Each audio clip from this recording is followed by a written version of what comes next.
Behind the tough guy persona of Charles Bronson lies a world of shocking truths, and his daughter finally confirms what we thought all along. Charles Bronson's portrayal of tough, uncompromising characters, but it also fueled perceptions of him as arrogant and even violent. However, there is one controversial from the very start, but the actual truth had long remained hidden. Keep watching as we uncover the real story, confirmed by his own daughter. Before we take a look at these revelations, we first need to understand what made Charles the man he was. Charles Bronson had a rough start in life, and that had a big impact on who he became. He was born on November 3, 1921 in Scooptown, a part of Ehrenfeld, Pennsylvania, which was a coal mining town. His real name was Charles Buchinsky, and he was born to parents who had come from Lithuania. His dad passed away when he was just 10 years old from a lung disease caused by working in the mines for years. Life was family. They struggled a lot, barely making ends meet. Charles experienced poverty firsthand. When he was only 6 years old, his family couldn't even afford new clothes or a dress to school that had been handed down from one of his older sisters. Can you imagine that? And fast forward to when he was just 16, Charles found himself in coal mines, earning $1 for every ton of coal he dug up from the ground. It was grueling work that he always looked back on with bitterness. Those 6 years of hard labor and scars on his legs and torso that never faded.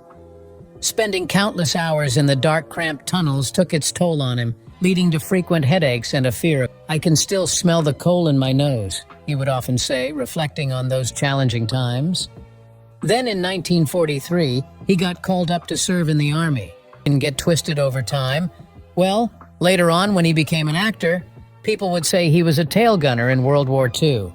But one clever reporter dug a bit deeper. Bronson actually trained as a gunner in Arizona and spent his days driving a delivery truck during the war. Once the war was over, Mr. Bronson didn't stick. Nope, he tried his hand at all sorts of things.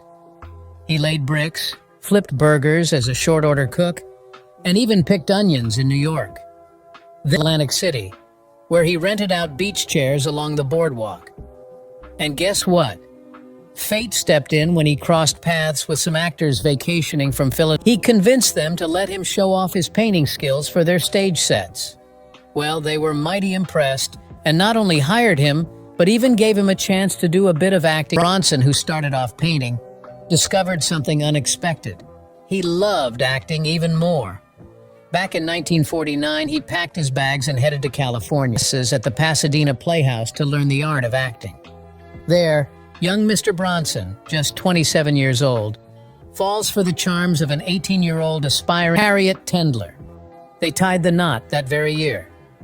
After some time, he started landing small roles in movies. He played all sorts of characters, tough guys, those scrappy fighters you see on screen. But here's the thing. Mr. Bronson didn't quite fit the mold of the typical leading man of his time, like the suave Cary Grant types. He joked that his voice sounded so funny, he was more like a quarry than a leading man. In his early days in Hollywood, he didn't get much recognition. You might have seen him wasn't getting top billing. He went by the name Charles Buchinsky at first. But in 1954, he starred in a film called Drumbeat, alongside, and that's when he officially became Charles Bronson. Why the name change? Well, during those times there was a lot of fear about communism, led by a man named Senator. Mr. Bronson thought it might be wise to drop his Russian-sounding last name, considering all the fuss about communism going on. So he became Charles Bronson far and wide in Hollywood. However, he wasn't always in big-budget films. In fact, one of his early works was a movie called Machine Gun Kelly, made on a shoestring budget in 1958. And guess what?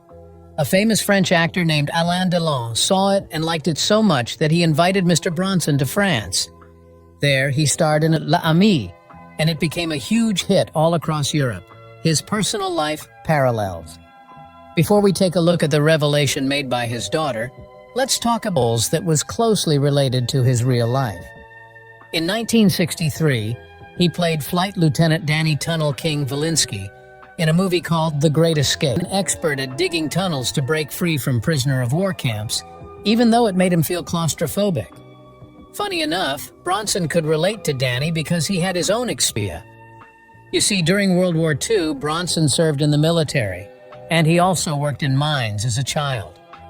Both of these experiences left him feeling uneasy in his difficult marriage life. Despite his tough exterior, filming those tunnel scenes must have been quite challenging for him. Yet he persevered. And guess what? The great escape. Bronson fell head over heels for a lovely actress named Jill Ireland, who was already married to David McCallum. Bronson even joked with my wife, but it turned out to be more than just a joke. He ended up marrying Ireland. While all this excitement was happening, Bronson's first marriage to they eventually divorced in 1965. By the time Bronson tied the knot with Ireland in 1968, people already knew him well. Even though not always top-notch, most people agreed that Bronson always brought his A-game to the screen. Fans across the globe were crazy about Bronson, especially in Japan, France. They even had a nickname for him in Italy, Il Brutto, which means the ugly one. Ireland didn't mind it one bit. She saw something special in Bronson, a mix of tender to him like a magnet. His name became synonymous with violence. Bronson wasn't just tough on screen. He had a reputation off-screen, too. Some told stories of rough times and violence. When he was young, he got into scrapes, threatening people and even breaking a sergeant's arm during a brawl. Once, he even got into it, leaving the poor guy gasping for air. So it's no surprise that when a tough guy like Michael Gordon Peterson, better known as Britain's most notorious prison hardman, in 1987, he chose Charles Bronson. That name carried some serious weight. Back in the day when Esquire magazine quoted Bronson saying he'd take down anyone, it stirred up quite a fuss. Even Johnny Carson, the famous TV host, couldn't help but ask Bronson about it. Bronson didn't beat around the bush, simply stating, said. Bronson wasn't exactly best buddies with the press. He found their questions too probing for his liking. And film critics? He didn't have much. According to him, they didn't even pay to see the movies they criticized. Roger Ebert, a famous critic, once interviewed him and noted something intense in Bronson's eyes: violence. When it came to dealing with people who rubbed him the wrong way, Bronson didn't hold back. He had a run-in with Nicholas Gessner, the director of a film they worked on, mince words. He openly criticized Gessner, even joking about giving him a good shake. Ireland, his wife, knew about his fiery temper and violent off-screen incidents. Bronson wasn't shy about his clashes with directors either. He found most of them difficult to work with, citing what he called sense. His reputation for losing his cool on set was no secret. Directors who crossed paths with Bronson often had amusing tales to share about their Don Siegel, who directed Telephone, recounted a funny incident involving Lee Remick, who was scared to touch Bronson's face in a scene because she thought he might bust film Hard Times. Bronson played a gritty fighter during the Great Depression alongside his wife, Ireland. Hill remembered Bronson's impressive physical shape for his illness suffered due to his smoking habit. There was some tension over editing Ireland's scenes, but Hill and Bronson eventually reconciled, showcasing Bronson's hot and cold temperament. John Penn, who directed Bronson in The Indian Runner, found out firsthand about Bronson's preferences for his character. Bronson was reluctant to have his character die. It might disappoint his Italian fans. Even Billy Crystal had an interesting encounter with Bronson when he sent him the script for City Slickers. His character died in the script. He reminded Crystal that Charles Bronson doesn't die in movies, referencing his famous Death Wish series. Did you know about the controversy regarding his Death Wish movies? So, there's this director named Michael Winner who thought Charles Bronson was just the right fit for the guy seeking revenge for his family's tragedy. Bronson had this intense vibe that Winner believed suited the role perfectly.